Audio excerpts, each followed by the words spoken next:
hard week Campbell's is having, huh? Not really recovering from that scandal. See, Campbell's will never recover from this PR nightmare. No matter what brilliant social media strategy Campbell's comes up with, we all know that they do not care. It all starts in January 2025 when Robert Garza records this guy on his tirade. Robert Garza reports this. Campbell's keeps this guy on, fires the guy who reported his comments on January 31st for unknown reason. On November 21st, Robert Garza, who was fired, sues Campbell's. That recording goes public. The public is outraged, and then Campbell's finally looks into it, fires this guy on November 25th.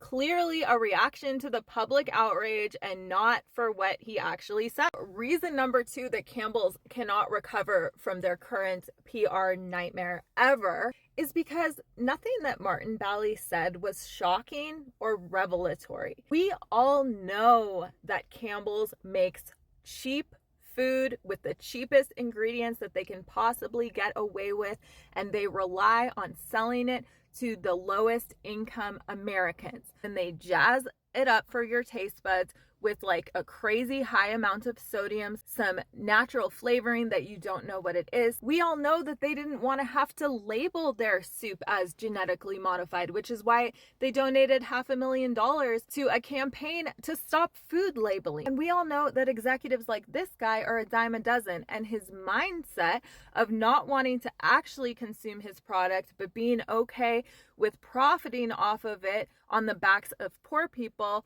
is probably a very common sentiment, which is why when his comments were first reported, no one paid attention at Campbell's.